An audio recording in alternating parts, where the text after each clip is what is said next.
L'aventure s'arrête ici pour le Sénégal qui est tombé sur une très cruelle et efficace équipe d'Angleterre. Direction l'écart pour l'Angleterre, direction la maison pour les Sénégalais. Débrief à chaud, c'est parti.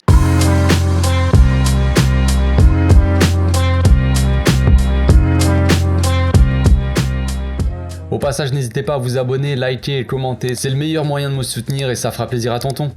Match difficile, match très difficile pour le Sénégal, évidemment. Sur le papier, forcément, évidemment, le match, on le savait, il y avait moyen, je l'avais dit, le Sénégal avait moyen de faire quelque chose contre cette équipe d'Angleterre si elle jouait les coups à fond, si elle était efficace devant aussi, on en revient toujours à la même chose, si tu n'arrives pas à être efficace devant quand tu as les occasions, ça ne fonctionne pas et tu te fais punir juste après. Et c'est ce qui s'est passé dans ce match-là. Évidemment, on a assisté quand même à un début de match compliqué, une très grosse domination de l'Angleterre et un Sénégal qui arrivait à subir un peu, mais sans vraiment avoir beaucoup de danger sur ses cages. En vrai, les Anglais ils dominaient, mais c'était une domination stérile. Il n'y avait pas grand-chose à se mettre sous la dent. Très grosse occasion en début de match quand même du Sénégal. En fait, il y a eu une grosse domination jusqu'au but. Le but est arrivé à la 39e minute. La domination était énorme, on va dire. La possession, 65% de possession en première mi-temps pour l'Angleterre. Et malgré tout, ils n'étaient pas forcément dangereux.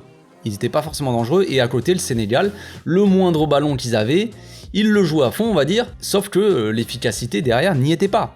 Première occasion à la 4e minute de Boulaye Dia qui nous a tenté un slalom. C'est pas vraiment une occasion en soi, mais disons que voilà, il y allait. C'était un peu ça aussi le Sénégal en première mi-temps, enfin un peu pendant tout le match, on va dire. Par moment, voilà, il y avait quelques joueurs comme ça qui essayaient de partir tout seul en dribble, tout ça, mais il n'y avait pas une attaque vraiment.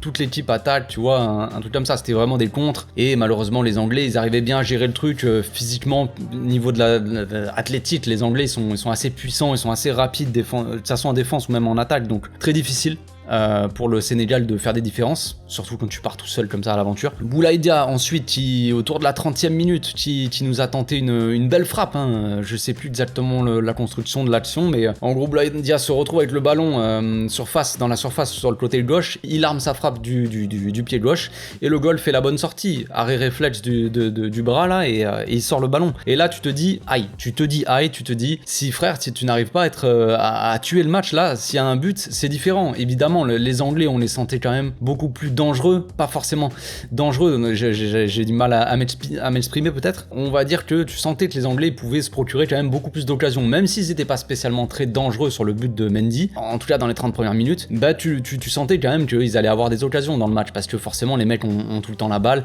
et que en attaque ils ont quand même un Harry Kane qui est quand même assez monstrueux en termes pour faire le jeu. Le mec c'est l'attaquant, le numéro 9 qui est le plus magnifique à voir jouer dans le jeu, je veux dire, c'est assez beau ce qu'il fait avec le ballon, enfin il redescend, c'est magnifique, son utilisation de la balle est assez magnifique. Un Phil Foden, encore une fois très efficace devant, il est très bon, on va savoir pourquoi il était sur le banc depuis le début de la Coupe du Monde, voilà, maintenant il est titulaire, il a été très bon, et un Jude Bellingham au milieu qui est magnifique, mais on en parle après. Donc voilà, tu sentais que cette Angleterre, elle pouvait te faire mal sur la moindre occasion, mais dans les 30 premières minutes, c'est pas passé grand chose, le match était assez chiant, on va pas se mentir. C'était compliqué pour le Sénégal, mais tu sentais peut-être qu'il pouvait y avoir un truc, et puis après, c'est le coup derrière la tête, le coup de massue. Et après la première occasion de Boulaye Dia, quelques minutes après, à la 39e minute, évidemment, le but est arrivé. But d'Andersen, donc sur une attaque rondement menée, j'ai envie de dire. Jude Bellingham, encore dans l'histoire, qui nous sort une passe décisive magnifique. Voilà, le gars est seul dans l'axe, en fait, et il y a personne malheureusement sur Anderson, qui est complètement seul, donc qui a tout le temps d'ajuster sa frappe, et ça fait but. Et là le Sénégal se fait punir sur la moindre occasion, sur la première vraiment grosse occasion de l'Angleterre, c'est ça qui est fou. C'est peut-être même sa première frappe cadrée, je sais plus, mais sur la première grosse occasion de l'Angleterre, il marque le but. Voilà, l'efficacité à 100% quoi. Et là c'est dur pour le Sénégal, qui prend clairement un coup derrière la tête. Juste après, Harry Kane, une minute après, 40e minute, Harry Kane qui nous déclenche une énorme frappe, donc encore une grosse occasion sur les cages de Mendy. Et là tu sens que le Sénégal il commence à un peu douter, tu sens que forcément ce premier but là, alors qu'ils avaient quand même des occasions dangereuses, ça a fait mal psychologiquement aux joueurs. Et juste avant la mi-temps, le deuxième but qui est arrivé, le 2-0, très dur très dur. Bellingham qui fait un énorme travail à la récupération. Après c'est une occasion du Sénégal en plus, hein. Le bloc était assez haut, ils essayaient de pousser. Récupération de Bellingham au milieu, qui oriente bien le jeu, qui résiste au pressing du peut-être Mendy je crois au milieu, et qui lance Phil Foden du pied gauche, c'est magnifique. Ce qu'il fait Bellingham sur le travail qu'il fait déjà sur l'action, mais même dans toute cette Coupe du Monde, mais sur l'action est magnifique. Il lance Phil Foden qui lance lui Harry Kane. Les mecs en contre-attaque en 3 passes c'était fini, en 2 passes même, 2 passes. Donc Bellingham au milieu qui fait la passe à Phil Foden sur le côté gauche, qui lance Harry Kane qui est complètement seul, il déclenche une énorme frappe. Mendy peut pas faire grand chose en soi. C'est dommage, ça fait 2-0 et là tu dis ça sent mauvais, ça sent quand même assez mauvais pour les Sénégalais, parce que franchement dur de rattraper comme ça 2 buts d'avance quand tu vois la première mi-temps, sachant que tu vois que les Sénégalais n'ont pas été assez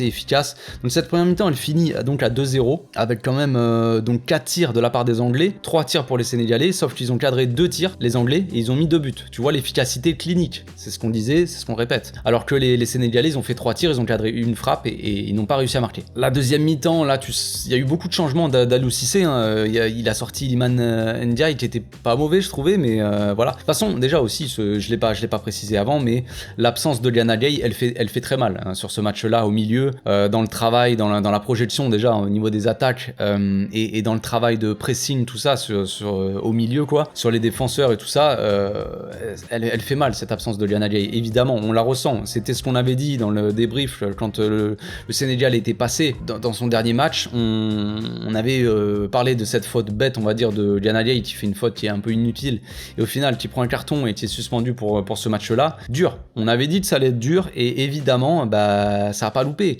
Évidemment qu'avec un Gana Gueye, alors peut-être que ça aurait été pareil, peut-être que l'Angleterre aurait quand même gagné, mais on sait pas, mais il aurait fait beaucoup de bien à ce milieu, ça je n'en doute pas une seule seconde. Donc à la mi-temps, donc Aliou Cissé qui fait beaucoup de changements, qui sort Iliman Ndiaye qui était à ce poste de 10, il sort aussi je crois Crépin Diatta, il fait pas mal de changements, il fait rentrer Bamba Diagne, tout ça. Ça n'a pas vraiment été ça n'a pas vraiment payé quoi, hein. Le Sénégal on les sentait vraiment impuissants et voilà, les Anglais ils ont continué à dérouler leur jeu et ils ont tué le Sénégal sur le 3e but.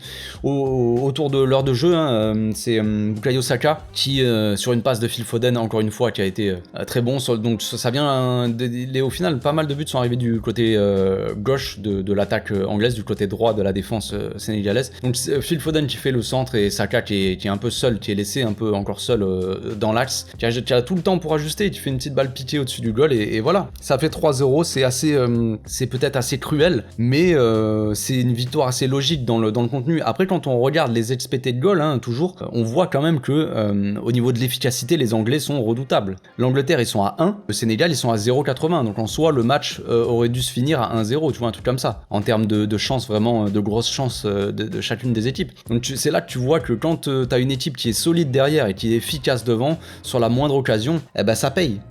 L'Angleterre ils ont cadré 4 tirs dans le match, 4 tirs, ils ont mis 3 buts, que veux-tu faire? C'est difficile. C'est difficile. Le Sénégal a tenté plus de frappes, ils ont tenté 10 tirs, ils ont cadré un seul tir. Donc évidemment c'est dur, mais c'est assez logique, hein. Quand tu n'arrives pas à être efficace devant, t'es puni derrière, c'est le football, c'est la Coupe du Monde, c'est comme ça les amis. Donc on va se retrouver avec un France-Angleterre pour les quarts de finale. Ça risque d'être assez intéressant, deuxième quart de finale, donc on a premier quart de finale c'est Pays-Bas-Argentine, après France-Angleterre, ça risque d'être difficile, ça sera pas la même chose ni pour les Français ni pour les Anglais, je pense, mais bon, on verra ça. Demain, il n'y aura pas de débrief, les amis. J'ai pas spécialement envie de faire de débrief du Japon contre la Croatie, je vous avoue.